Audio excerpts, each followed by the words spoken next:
इधर शिविर की आग से सुरक्षित बाहर निकलने के बाद सुबाहु दोनों रानियों रानी दुर्गा और रानी वैष्णवी को अलग स्थान पर ले जाकर रानी वैष्णवी के घायल पैर पर स्वयं औषधि लगाकर सावधानी पूर्वक मरहम पट्टी करता है। उधर राजकुमारी शिवांगी रानी दुर्गा के हाथ की मरहम पट्टी करते हुए बार बार सुबाहु की वीरता और साहस की प्रशंसा करती है। फिर वह रानी दुर्गा से विनम्रता पूर्वक निवेदन करती है, राजमाता, क्या आप मुझे सुबाहु का एक तीर प्रदान करेंगी? रानी दुर्गा मुस्कुराकर आज्ञा देती हैं और सुबाहु का एक तीर उसे सौंपा जाता है। तीर को अपने हाथों में लेकर शिवांगी कहती है, राजमाता, आज के इस साहसिक और स्मरणीय दिन की स्मृति स्वरूप मैं आपके पुत्र सुबाहु की यह निशानी सदा अपने पास रखूंगी। यह केवल एक तीर नहीं, बल्कि उसकी निष्ठा, साहस और मेरे मन में उपजे सम्मान का प्रतीक है। राजकुमारी शिवांगी अपने शिविर में पहुंचते ही सैनिकों को आदेश देती है, जाओ, शिविर में लगी आग को तुरंत बुझाओ। सैनिक आदेश पाते ही तत्परता से आग बुझाते हैं और शीघ्र ही लौटकर उसके समक्ष उपस्थित हो जाते हैं। राजकुमारी शिवांगी का शिविर, रात्रि का अंतिम प्रहर। राजकुमारी शिवांगी अपनी पुरानी संदूक से एक छोटा सा ताम्रपत्र निकालती है। उस पर नाग व धनुष का प्रतीक उकेरा है। यह प्रतीक केवल उनके विशेष गुप्तचर अग्निवेश के लिए है, जो आपातकाल में ही प्रकट होता है। राजकुमारी धीरे धीरे मंत्र जैसे स्वर में, चंद्रगति की शपथ अग्निवेश, यदि तू जीवित है तो इस संकेत को समझेगा। वह ताम्रपत्र को एक मोमबत्ती की लौ के पास रखती है। उसका रंग धीरे धीरे बदलता है और उस पर कुछ अदृश्य पंक्तियां उभरती हैं। कनखल तृतीय प्रहर, पीपल वृक्ष के नीचे प्रतीक्षा करूंगा। कनखल ग्राम का पीपल वृक्ष, तृतीय प्रहर। एक काली छाया पहले से वहां खड़ी है, मुख पर वस्त्र बंधा हुआ है, केवल आंखें दिखाई दे रही हैं। जैसे ही राजकुमारी पास पहुंचती है, वह झुककर प्रणाम करता है। गुप्तचर अग्निवेश, आपका संकेत मिला। राजकुमारी, क्या कोई संकट आ खड़ा हुआ है? राजकुमारी शिवांगी संयमित पर दृढ़ स्वर में, घोड़े पर एक ऐसा तीर चला जो केवल निशानेबाज नहीं, षड्यंत्रकारी चला सकता है। सामने से नहीं, पीछे से छिपकर, और वह भी तब जब वहां विलोचन बाहु अपने कुछ साथियों से झाड़ियों में वार्ता कर रहा था। अग्निवेश चौंक कर, तो आपको संदेह है? राजकुमारी, मैं संदेह नहीं, प्रमाण चाहती हूं। कल गंगा तट पर उत्सव है, उसको लेकर जो भी चालें चल रही हैं, उनकी एक एक परत मुझे उधेड़नी है। अग्निवेश सिर झुकाकर, आपकी आज्ञा शिरोधार्य है। मैं कल प्रहरांत तक समाचार लेकर उपस्थित हो जाऊंगा। राजकुमारी उसकी ओर आश्वस्त नजरों से देखती है और चुपचाप लौट जाती है। उसकी चाल अब और अधिक सतर्क और मन पहले से अधिक दृढ़ है। दृश्य रात्रि का गहन समय, शिवांगी का गुप्त कक्ष, शिविर के पीछे एक सुरक्षित स्थान। राजकुमारी शिवांगी एक दीपक के मंद प्रकाश में खड़ी हैं। द्वार पर हल्की आहट होती है। प्रवेश करते हैं अग्निवेश। उसके वस्त्र धूल से भरे हैं। हाथ में एक लंबी चमड़े की म्यान है, जिसमें 2 विशेष तीर रखे हैं। अग्निवेश आवाज दबाकर, राजकुमारी, दोनों प्रमाण मिल चुके हैं। ये रहे वे तीर जो विदर्भराज की रानियों के शिविर के पीछे झाड़ियों से बरामद किए गए हैं। इन्हीं में वह विशिष्ट तीर भी शामिल है, जिससे उस दिन आपके अश्व को घायल किया गया था, ठीक उसी स्थान पर जहां विलोचन बाहु अपने साथियों संग वार्ता कर रहे थे।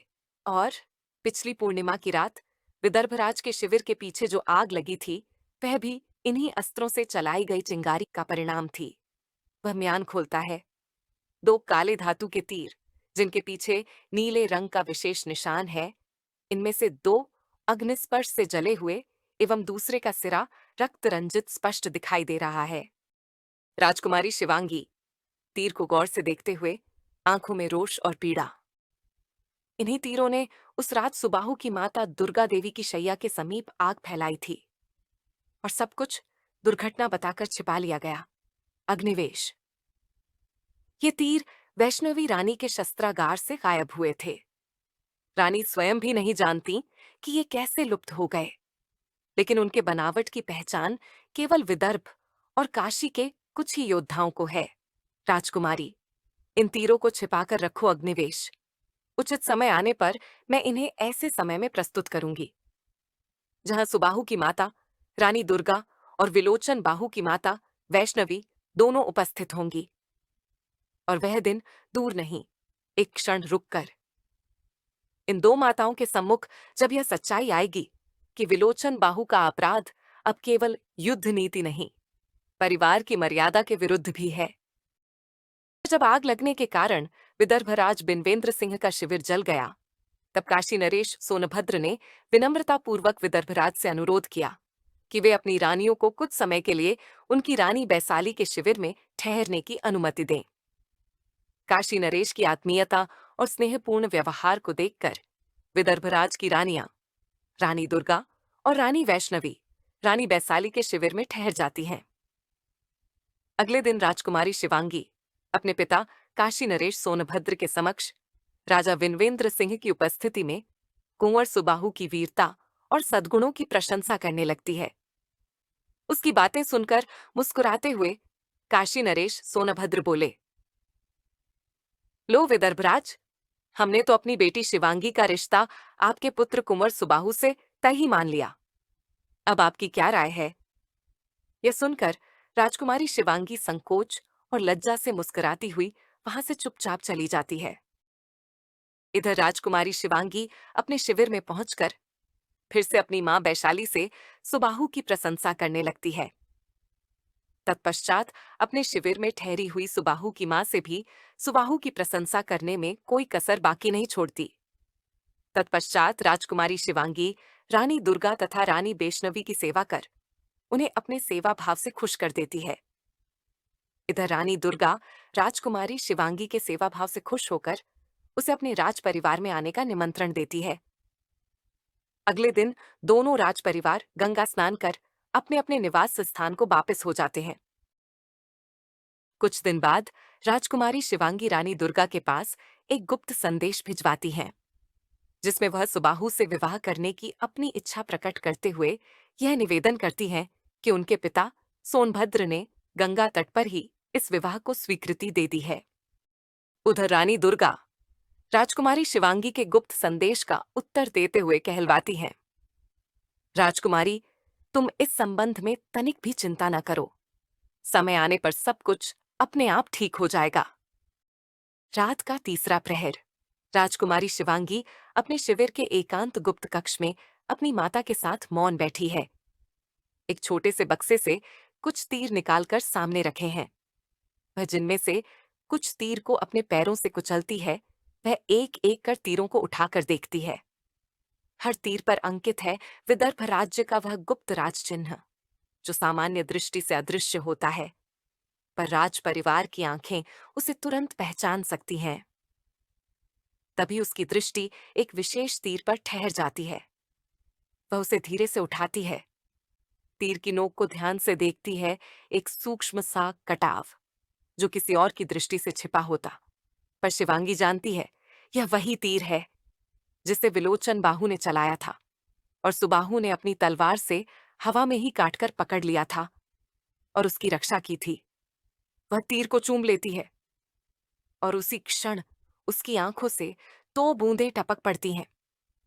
शिवांगी, धीरे गहराई से, यह वही तीर है जिसकी नोक पर मेरी भावी आशाएं लहूलुहान हो गई थीं और जिस पर सुबाहु का मौन प्रेम और अघोषित बलिदान अंकित है।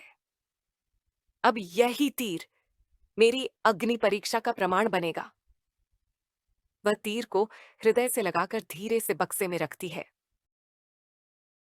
कुछ दिन बाद राजकुमारी शिवांगी एक गुप्त संदेश के माध्यम से सुबाहु की माता रानी दुर्गा को अपने राज्य की सीमा पर एक नियत स्थान पर मिलने के लिए आमंत्रित करती है। निर्धारित दिन स्वयं राजकुमारी शिवांगी अपनी माता रानी वैशाली को एक डोली में बिठाकर ले जाती है और मर्दाने वेश में एक संरक्षक के रूप में उस डोली के साथ वहां उपस्थित होती है। प्रिय श्रोतागण, रक्षाबंधन के पावन अवसर पर चैनल फिल्मी रंगमंच के सफर पर देखिए एक विशेष प्रस्तुति, मूवी सीरियल कहानी बेटी बचाओ बेटी पढ़ाओ। श्रृंखला के अंतर्गत मार्मिक प्रसंग सिसकती और तड़पती बेटियां।